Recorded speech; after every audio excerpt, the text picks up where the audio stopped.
Assalamualaikum warahmatullahi wabarakatuh.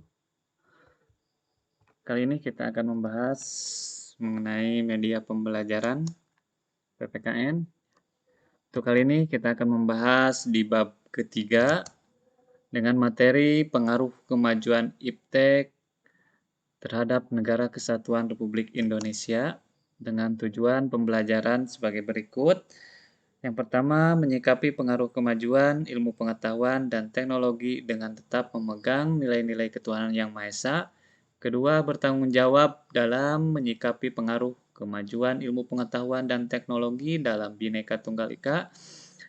Mengidentifikasikan pengaruh kemajuan ilmu pengetahuan dan teknologi terhadap negara dalam bingkai Bhinneka Tunggal Ika.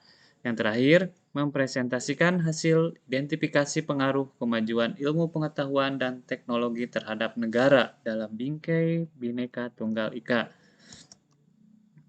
Oke, kita amati gambar berikut ini. Setelah kalian amati, buatlah pertanyaan berkaitan dengan dampak positif dan dampak negatif perkembangan iptek. Kemudian, diskusikanlah jawaban dan pertanyaan yang telah Anda susun tersebut. Pengaruh kemajuan iptek terhadap Negara Kesatuan Republik Indonesia. Ini materinya, ilmu pengetahuan dan teknologi diartikan sebagai pengetahuan tentang suatu bidang yang tersusun secara bersistem tentang kepandaian manusia yang dapat diterapkan untuk menunjang dan memberi kenyamanan bagi kehidupan manusia. Pengaruh positif kemajuan iptek.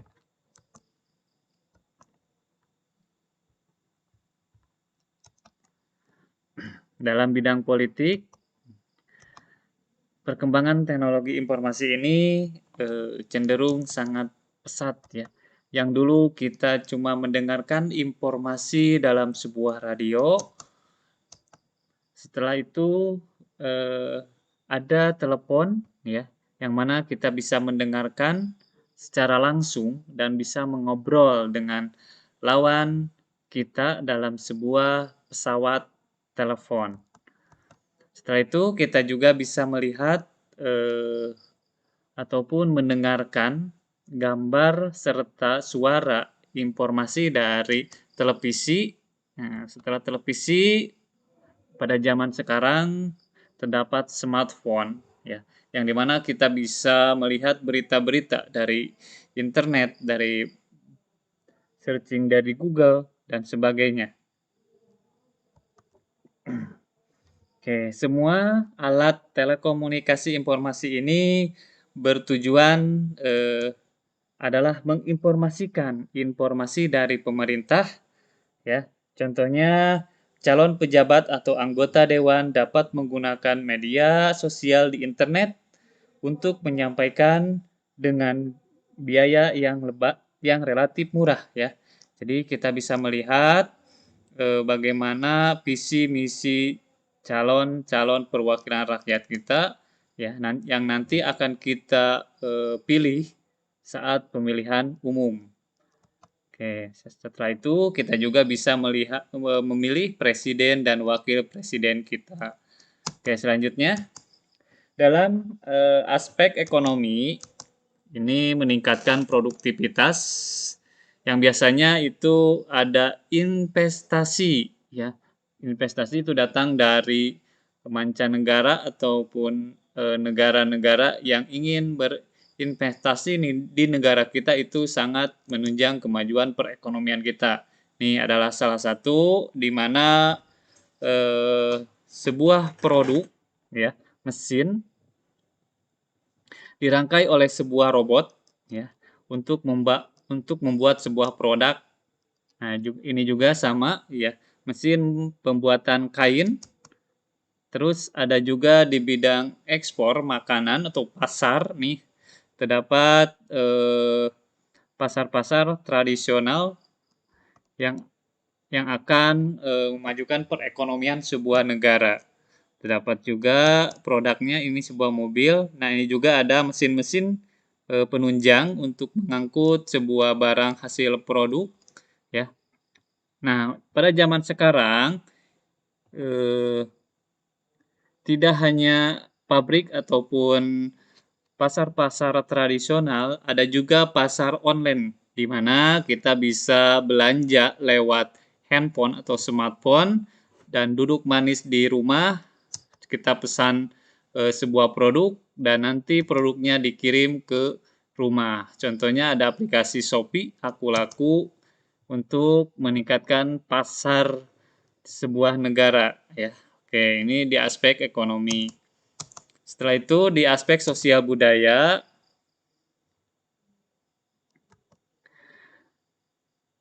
mempermudah dalam berkomunikasi. Nah, kalau dulu kita eh, menyampaikan informasi itu lewat sebuah tulisan ya, dimasukkan ke sebuah amplop yang disebut dengan surat ya. Nah, dulu sebelum ada smartphone atau jaringan internet, jaringan HP dan sebagainya itu ada sebuah surat. Nah, sekarang beralih ke zaman modern, ada SMS ya, yang dimana itu menyampaikan sebuah pesan lewat smartphone. Ada juga telepon, smartphone, dan lain-lain. Kalau sekarang di media sosial itu kebanyakan menggunakan WhatsApp, BBM kalau dulu, terus live chat, dan sebagainya. Itu adalah media untuk mempermudah dalam berkomunikasi. Dengan teknologi internet, berbagai jenis informasi yang dapat kita peroleh dengan cukup mudah. Kita dapat memperoleh informasi yang menikmati hiburan yang dulu sangat sulit diperoleh, sekarang lebih mudah untuk memperoleh suatu informasi. Dengan perkembangan teknologi komunikasi, informasi membuat kita dapat mengetahui berbagai budaya yang terdapat di dunia. Hal ini juga dapat mendorong kita makin menghargai perbedaan, baik yang terdapat di masyarakat Indonesia maupun di masyarakat dunia. Oke, selanjutnya hukum dan pertahanan keamanan. Oke. Bagi penegak hukum, perkembangan teknologi seperti pemeriksaan DNA yang mempengaruhi kepastian identitas para pelaku kejahatan. Nah, ini ada yang disebut dengan teknologi pemantau seperti CCTV dapat mempermudah membuktikan kejahatan yang dilakukan seseorang atau sejumlah orang dalam rekaman CCTV dapat menjadi sebuah awal bukti karena memperlihatkan peristiwa yang terjadi. Perkembangan teknologi pertahanan keamanan dapat membantu pertahanan negara ya. Pertahanan negara dari ancaman peperangan dengan negara lain. Pengguna teknologi dalam mengumpulkan, memproses, menyimpan, dan menganalisis informasi secara langsung dapat membantu bila terjadi ancaman. Selain itu, pengguna teknologi senjata jarak jauh juga dengan ketepatan tinggi untuk melumpuhkan musuh dapat mengurangi penggunaan tentara di wilayah musuh. Selanjutnya, dalam bidang transportasi, nah ini transportasi, mudahnya berpindah tempat dengan cepat. Ya, kalau dulu itu kita mau bepergian itu selalu berjalan kaki. Sedangkan pada saat kemajuan teknologi transportasi, masyarakat dapat melakukan mobilisasi dengan cepat dan mudah. Dulu berpindah orang dan barang harus menggunakan tenaga hewan seperti kuda ya.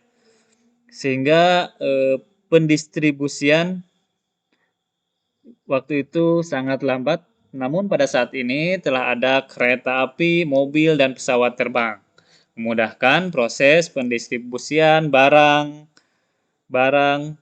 teknologi ya. sarana prasarana transportasi sehingga barang-barang semakin mudah dan biaya juga relatif ringan. Perkembangan sektor pariwisata transportasi dapat memudahkan seorang untuk mencapai lokasi pariwisata dengan mudah dan aman. Ini di bidang transportasi. Sekarang di bidang kesehatan. Dalam bidang kesehatan ini banyak membantu dalam alat-alat kesehatan ya. Yang pertama misalkan Microsoft nih, terus stetoskop, pengukur tekanan darah, sinar X, ya scan, alat jantung membantu meningkatkan rentang hidup orang banyak ya. Alat-alat tersebut membantu dokter untuk mendiagnosis penyakit sehingga pasien dapat diberikan obat dengan dosis tepat. Oke, membantu juga mengelola sampah atau limbah sehingga mengurangi dampak negatif dari sampah dan limbah. Dengan perkembangan iptek, sampah dapat didaur ulang, digunakan kembali atau dikurangi jumlahnya. Dengan demikian, perkembangan iptek membantu manusia dalam menjaga dan melestarikan lingkungan. Nah, ada terakhir nih di bidang pertanian. Beberapa mesin seperti alat pembajak tanah dan mesin traktor merupakan terobosan dalam bidang pertanian yang membantu hasil-hasil pertanian dapat digunakan secara optimal. Dengan adanya teknologi tersebut, proses membajak sawah serta proses menanam menjadi singkat. Penggunaan pupuk dapat membantu petani dalam menambah produksi pangan. Sebelum petani bergantung pada senyawa tanah yang menumbuhkan tanaman, membantu petani meningkatkan produksi taman pangan. Dan yang terakhir, selain itu, penemuan-penemuan seperti budaya tanaman hidroponik, kultur jaringan juga memberikan dampak positif bagi pertanian. Nah, sekarang kita ke tugas per kelompok yang dengan pertanyaan bagaimana pengaruh negatif dari kemajuan iptek. Oke, kita akan membuat 8 kelompok. Tugas untuk kelompok pertama yaitu tentang politik ya, kemajuan pengaruh negatif dari kemajuan iptek di bidang politik. Kelompok 2 dalam bidang ekonomi. Kelompok 3 sosial budaya. Kelompok 4 hukum dan keamanan. Kelompok 5 informasi dan komunikasi. Kelompok 6 kesehatan. Kelompok 7 pertanian. Kelompok 8 transportasi. Selamat bekerja dan selamat mengerjakan tugas. Terima kasih. Assalamualaikum warahmatullahi wabarakatuh.